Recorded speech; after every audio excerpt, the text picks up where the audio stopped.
Sir என்ன love story sir. விதி என் லைஃப்பில் விளையாண்ட மாதிரி வேற எவன் கூட விளையாண்டுருக்காது.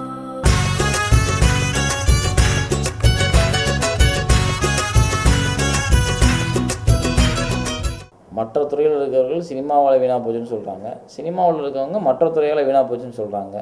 இங்கே யாராலையும் வீணாக போச்சுன்னு சொல்கிற அளவுக்கு அவன் அறிவு பலவீனமாக இருக்கானான்றதான் கேள்வி எனக்கு.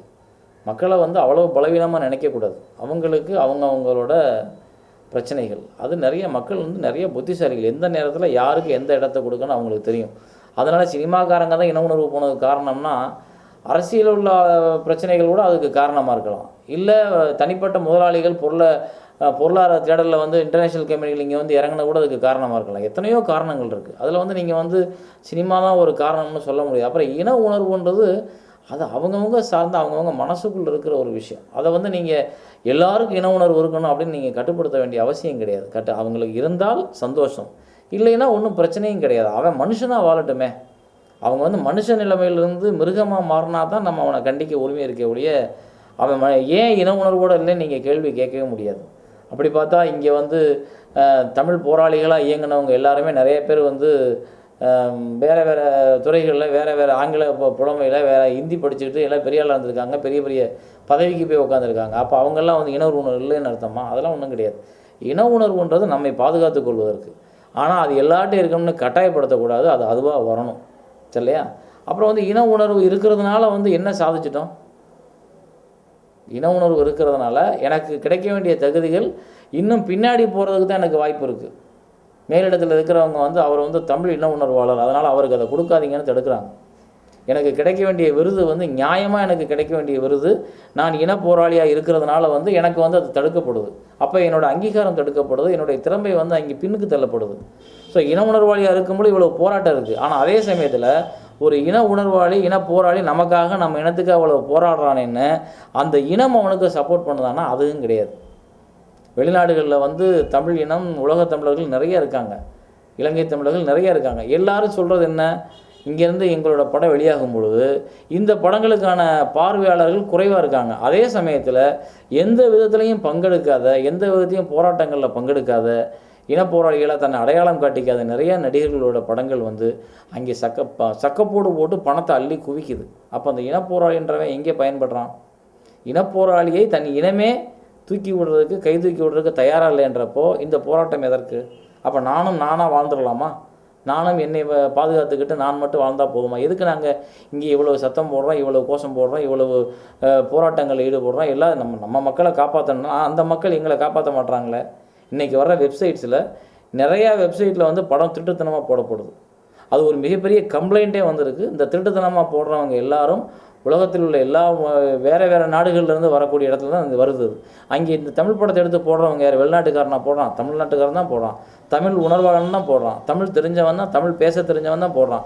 அவன் தன் இனத்தையே காட்டி கொடுத்து தன் இனத்தோட வாழ்க்கையவே முடிவுக்கு கொண்டாட நிலைமையில் இருக்கான்னு சொல்லும் பொழுது நாங்கள் அவங்களுக்காக குரல் கொடுக்கும்போது எங்களுக்கு வெக்கமாக இருக்குது, எங்களுக்கு கஷ்டமாக இருக்குது. யாரோ ஒருத்தன் எங்கேயோ இருந்து பண்ணுற தப்புக்கு ஒட்டுமொத்த தமிழ் இனத்துக்கும் கெட்ட பேர். எங்கள் இண்டஸ்ட்ரியில் என்னை கேட்குறாங்க, நீங்கள் தமிழினம் போராடுறீங்களே, நீங்கள் அமீர் சீமான் எல்லாரும், ஆனால் நீங்கள் போராடுற அந்த இனத்தை சேர்ந்தவங்க தான் அந்த திருட்டு விசிடியை இந்த வெப்சைட்டில் போடுறாங்க. எல்லா வெப்சைட்டையும் நூற்றுக்கணக்கான வெப்சைட்டில் அவங்க தான் டவுன்லோட் பண்ணி பார்க்க வைக்கிறாங்க. திருட்டுத்தனமாக முதல் நாளே வெளியாகுது. அப்போ எங்களோட பிழைப்பை அவங்களே கெடுக்கிறாங்க.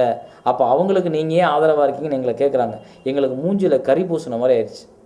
எப்படி நாங்கள் போராடுறது? இதை தயவு செய்து இந்த உணர்வாளர்கள் எங்கேயெல்லாம் இருக்காங்களோ அவங்களெலாம் தயவு செஞ்சு யோசிங்க.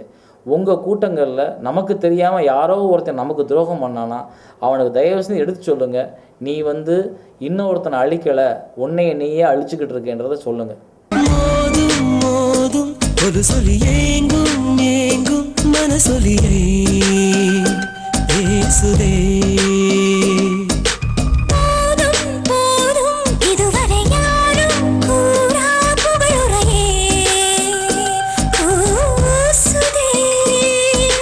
பேசாத பேச்செல்லாம் பேச பேச நிம்மதி, பேசாது போனாலும் நீ என் சங்கதி.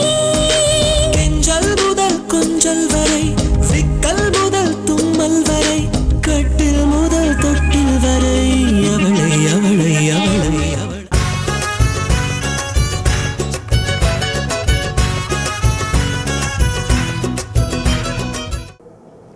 பண்ணுற அளவுக்கு எனக்கு ஒன்றுமே கிடையாது. எனக்கு யாராவது அட்வைஸ் பண்ணலாமா நான் பார்த்துக்கிட்டு இருக்கேன்.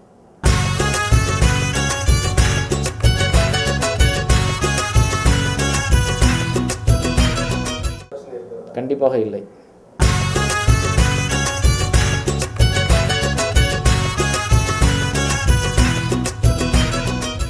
அனுபவம், அவ்வளோதான். அனுபவம் தான் காரணம். நான் சொன்னால் புரியாது உங்களுக்கு, அனுபவிச்சா மட்டும்தான் புரியும்.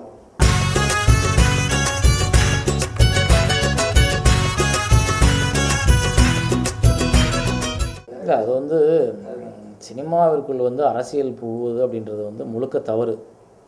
அந்த சினிமாவிற்குள் அரசியல் புகுந்ததுனால தான் இன்றைக்கி சினிமா இவ்வளவு தரிகட்டு ரொம்ப கீழ் நிலைக்கு போயிடுச்சு. படங்கள் எடுக்க முடியாத நிலைமை ஏற்பட்டதற்கும் சிறு தயாரிப்பாளர்கள் அழிவுக்கும் இந்த அரசியல் உள்ளே புகுந்தது தான் காரணம். அது எந்த அரசியல் பக்கம் போனாலும் அது தவறு தான். அது நேற்றைய திமுக அரசுக்கு பின்னாடி போயிருந்தாலும் அது தவறு தான். இன்றைக்கி அதிமுக அரசுக்கு பின்னாடி போனாலும் அது தவறு தான். இதை புரிந்து கொண்ட தமிழக முதல்வர் தான் இந்த சினிமா சம்மந்தப்பட்ட எந்த இதுக்கையும் அவங்க அனுமதிக்கலை. அதனால் அவங்க தெளிவாக இருக்காங்க. அரசியலில் அவங்க அரசியலுக்கும் சினிமாவிற்கும் சம்மந்தம் இல்லை, சினிமா ஒரு கலை, அதற்குள்ளே அரசியல் வேணாம்ன்றதுனால தான் அவங்க யாரையுமே ஆதரிக்காமல், யாரையுமே எனக்குன்னு ஒரு அணியை உருவாக்காமல் அவங்க தெளிவாக இருக்காங்க. ஆனால் இங்கே உள்ள சில தயாரிப்பாளர்கள் தான் தன்னை அடையாளம் காட்டிக்கிறதுக்காக அதிமுக பக்கம் இருக்கிறதா தன்னை ஃபோக்கஸ் பண்ணி அதன் மூலமாக சில லாபங்கள் அடைய நினைக்கிறாங்க. ஆனால் அந்த கனவு பலிக்காது, அது நடக்காது.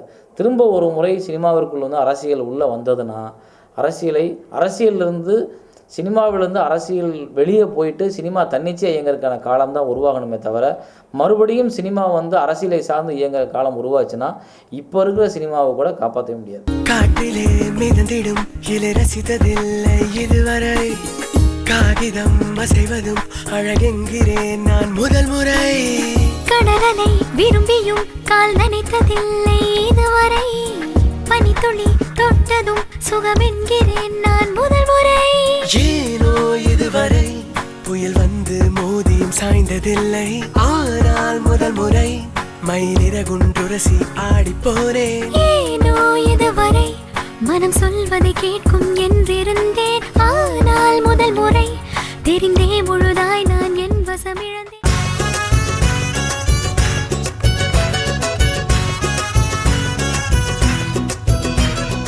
நல்லது தானே. திரையுலகத்தில் நல்ல படங்கள் வருது, நல்ல டெக்னிக்கலாக எல்லோரும் வளர்கிறாங்க, சின்ன சின்ன இயக்குநர்கள் நல்ல புது புது படங்களை பண்ணுறாங்கன்னா சந்தோஷம் தானே, ஆரோக்கியமாக இருக்குன்னு தான் அர்த்தம். இயக்குநர்கள் தயாராக தான் இருக்காங்க. நிறைய இயக்குநர்கள் புது புது படங்களை பண்ணுறதுக்கு தயாரிப்பாளர்கள் ரெடியாக இருக்காங்க. ஆனால் தயாரிப்பாளர்கள் தான் அந்த புதிய இயக்குநர்கள் நம்பி முதலீடு பண்ணி அந்த படங்களை கொண்டு போகிறதுக்கு முடியாத சூழல் இங்கே இருக்குது. ஸோ பிரச்சனை தான்.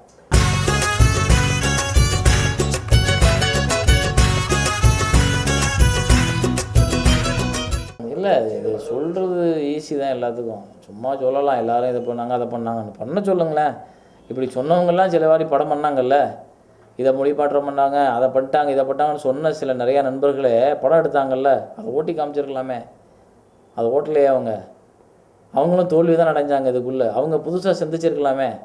அவங்களுக்கு ஏன் இந்த மண் சார்ந்த விஷயம், மக்களோட வாழ்க்கை இங்கே நிறையா இருக்குதுன்னு சொல்கிற அந்த விஷயம் அவங்களுக்கு தெரியலையா? அப்போ அவங்க ஏன் வேறு மாதிரி படம் எடுத்தாங்க, அவங்க ஏன் குத்துப்பாட்டெலாம் வச்சாங்க?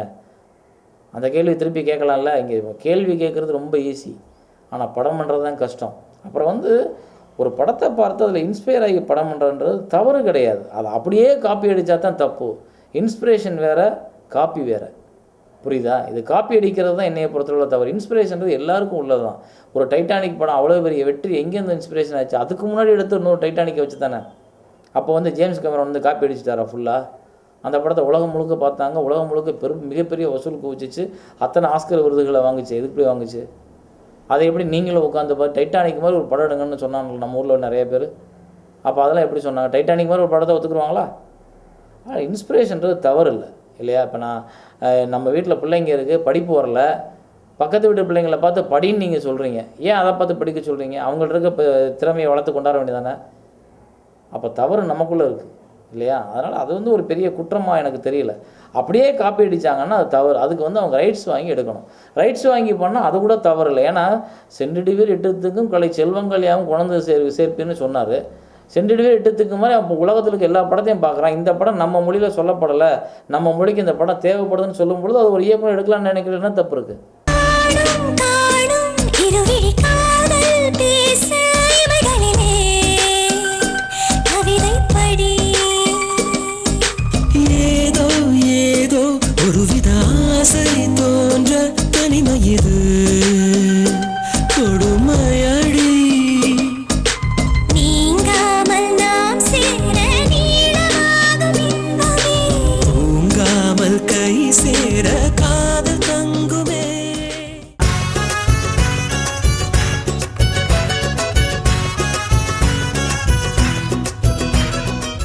என்னை தேடி யாரும் தயாரிப்பாளர் வரல, வந்தால் தானே பண்ண முடியும். வந்து எல்லோரும் க்யூவில் நின்று நான் என்னமோ பண்ண மாட்டேன்னு சொல்கிற மாதிரி சொல்கிறீங்க. யாரும் வரல. தெலுங்குக்காரங்க பண்ணணும்னு வந்தாங்கன்னா பண்ணலாம், ஹிந்தியில் பண்ணணும்னு வந்தாங்கன்னா பண்ணலாம். வரலன்றப்ப நான் எப்படி பண்ண முடியும்? தமிழில் குதிரை ஓட்டுறதுக்கே எனக்கு டைம் பத்தலை, தமிழில் குதிரை ஓட்டுறதுக்கே அவ்வளோ போராட வேண்டியது. அப்புறம் எங்கேருந்து நம்ம போய் தெலுங்கு ஹிந்தி? நான் ஒன்று என்னை வந்து எனக்கு தெலுங்கில் இப்படி படம் பண்ணி பேர் வாங்கினா அது எனக்கு ஒன்றுமே தோணலை.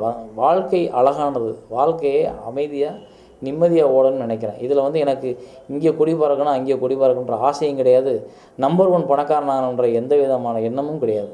என் வாழ்க்கையை நான் அழகாகவும் நிம்மதியாகவும் வாழ்ந்ததற்கான அடையாளங்களோடு ஓடணும்னு நினைக்கிறேன். நான் என்னை ஓட விட்டுருங்க. கண்டேன் கண்டேன் கண்டேன் கண்டேன் காதலை, கொண்டேன் கொண்டேன் கொண்டேன் கொண்டேன் ஆவலை.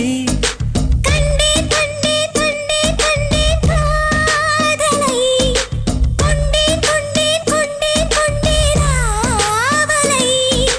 பட்டின் சுகம் வெல்லும் விரல், மெட்டின் சுகம் சொல்லும் குரல். என்கிட்ட சில விஷயங்கள் கேட்கணும்னு அவங்க ஆசைப்பட்டாங்க, அதுக்கு நான் பதில் சொல்லியிருக்கேன். இது உண்மையாக இருக்கும், நேர்மையாக இருக்கும், என் மனசில் தோணுதான் நான் பேசியிருப்பேன், எந்தவித போலித்தனமும் இன்றி. அதை நீங்கள் அப்படியே எடுத்துக்கிட்டு அதில் என்ன தவறு இருந்தாலும் என்ன சரி இருந்தாலும் அதை அப்படியே புரிஞ்சுக்குங்க. தவறுகளை எனக்கு சுட்டி காட்டுங்க, தப்பு கிடையாது. ஆனால் நானாகவே இந்த பேட்டியை என்னோடய உணர்வுகள் உண்மையாக இருக்கிறது மூலமாக நான் அதை வெளிப்படுத்தியிருக்கேன். நன்றி.